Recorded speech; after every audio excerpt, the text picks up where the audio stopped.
guys in the dark. So I had this one girl break up with me because of a burger order. She said that she wanted mustard. I got her a burger with mustard. She stares at this burger for a good minute after the first bite, and then she looks at me. I wanted mayonnaise. I looked directly at her. You said that you wanted mustard. Well, I hate mustard, she says. At this point, I feel bad and offer to go get her another burger. No, it's fine. I'll just eat it, she says. A couple of minutes pass by. I'm enjoying my burger, and I look up to see her still staring at hers. At this point, I'm just like, why don't I just go get you another burger? It's no issue, I promise. Only to have her snap at me. I'm gonna eat this damn burger. What makes you think that I'm not? Now I'm irritated with her. You've been staring directly at that burger for 5 minutes, like it owes you some kind of money. I can go get you another one. It's no problem. She didn't take that very well. She stormed out. A couple of seconds later, I get a text saying, "We're through. You don't unfriend me on Facebook. I'll unfriend you when I get home." Needless to say, I unfriended her first, and I ate her burger as well. I'd gone out on a date at Starbucks. It really didn't start off terribly. He was about 5 inches shorter than he claimed to be, but was also way cuter than his profile picture, so I felt like it all had balanced out. And to clear this, his actual height is a non-issue. Lying about it was kind of a downside to me. But when we actually started talking, I felt like all this dude wanted to do was prove how intellectual and different he was. Stroke 1. He said that he preferred to spend his money on experiences rather than things. I agreed with it, and started talking about my love for travel, at which point he had interrupted me to say that I probably still owned Uggs. And then suddenly he looks at my shoes to see if he was right. At that point, I realized that I didn't need to wait for 3 strikes. I immediately came up with an exit plan. I needed to pick up a gift for my niece at Sephora. He had followed me to the store, sharing his thoughts on makeup and opinions on girls who wear too much of it all the way. Needless to say, we didn't go out on a second date. My ex had cheated on me for about 6 months without me even knowing about it. We were in bed one night, and she rolls over and tells me to get out. I was in complete shock and had no idea what to do, so I just left. We had joint everything. She canceled my phone, took all the money that I saved out of my accounts, kept my dog that I had tried incredibly hard to get back, but most of all, she told her friends, my friends, her family, and my family all over social media that I choked her and beat her, and she left to save her own life. She even posted pictures of cuts and bruises that she got from a car accident online, saying that they were all from me. Her car had got broken into at a mall, and her stuff was stolen, and she told the police that it was me. After I proved to the police that I was working, they quickly looked the other way. After at least a year of trying to clear my name, I met the guy who she was cheating on me with. At first I wanted to tear his face off, but after he had bought me drinks, I found out that she did the exact same thing to him. My foray into online dating wasn't exactly what I had expected. Prior to this particularly horrendous date, I had only met someone from Tinder once. He was a bouncer at a club that I frequented, and we played Mario Kart for 2 dates before calling it quits. After hearing about a few success stories, I decided to give it a shot once again. I was 24 and living with my parents. Figured new year, new me. Well, I was wrong. My Tinder date.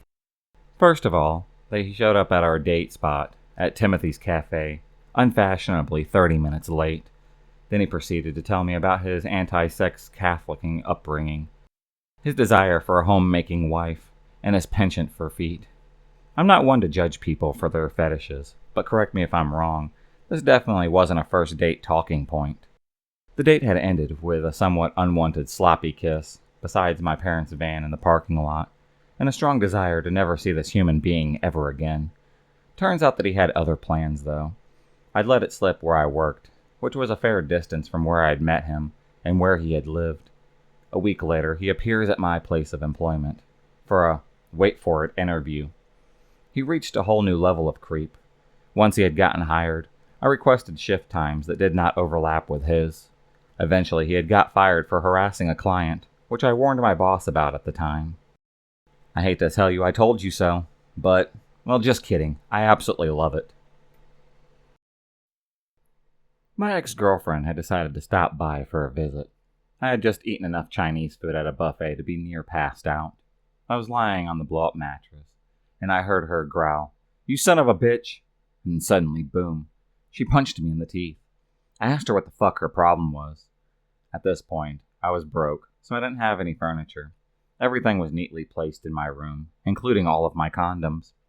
She had counted them, and noticed that one was missing from the last time that she had visited.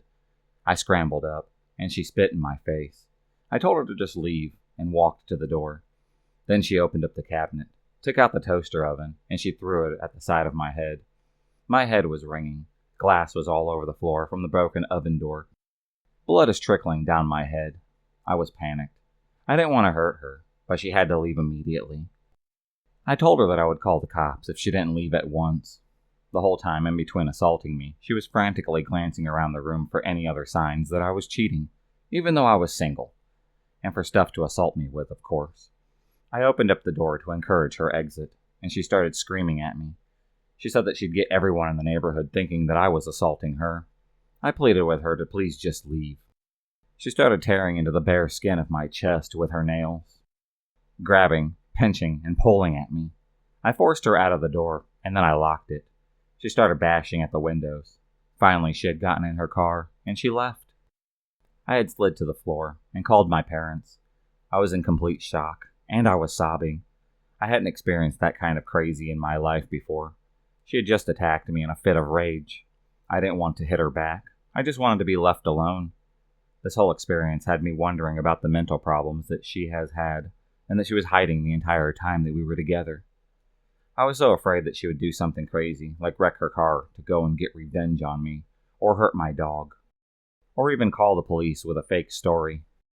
But thankfully it's been 5 years since that day, and it's pretty hazy now. It's hard to describe what a blur it was. I had this boyfriend in high school who was abusive verbally. I had broken up with him thinking that we'd just go our separate ways. Boy, was I wrong. He went and literally cried to the guidance counselor. She hauled us both out of class, and me and Bradley had to sit and talk it out. I told her that I didn't want to be with him because he yelled at me all the time, and freaked out when I did something that he deemed wrong, which was pretty much every single thing that I did. He was the one who punched a hole in the wall of her economics class, but she didn't even care. We wouldn't leave until it was resolved, which meant us getting back together. I got out of the relationship when we went to different schools. Then he ended up in rehab. And then he would have people sneak me letters. Looking back, it was pretty nuts, and I was dumb for not doing more to get rid of him earlier, and permanently.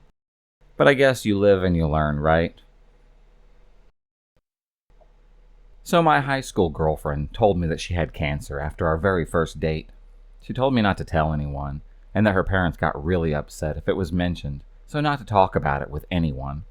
So I dated her for 6 more months. She had turned herself anorexic to appear sickly. Once I started making friends, no one understood why I was with her, and I kept her secret as well. So I'd finally put 2 and 2 together, right after she told me that she was going for chemo on a Monday. She said that she wasn't going to be at school for at least a week. I caught her trying to hide from me before the first class, and asked her how her chemo had gone. She said that it went so well that all of her hair fell out, but they sewed it all together, and then sewed the wig onto her head. Yeah, I would definitely say that she was a special one. Shortly after that, I ended up breaking up with her. My ex had cheated on me for about 6 months without me even knowing about it. We were in bed one night, and she rolls over and tells me to get out. I was in complete shock and had no idea what to do, so I just left. We had joint everything. She canceled my phone, took all the money that I saved out of my accounts, kept my dog that I had tried incredibly hard to get back, but most of all, she told her friends, my friends, her family, and my family all over social media that I choked her and beat her, and she left to save her own life. She even posted pictures of cuts and bruises that she got from a car accident online, saying that they were all from me. Her car had got broken into at a mall, and her stuff was stolen, and she told the police that it was me. After I proved to the police that I was working, they quickly looked the other way. After at least a year of trying to clear my name, I met the guy who she was cheating on me with. At first I wanted to tear his face off, but after he had bought me drinks, I found out that she did the exact same thing to him.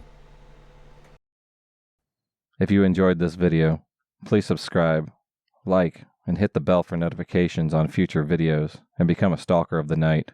And I'll see you next time.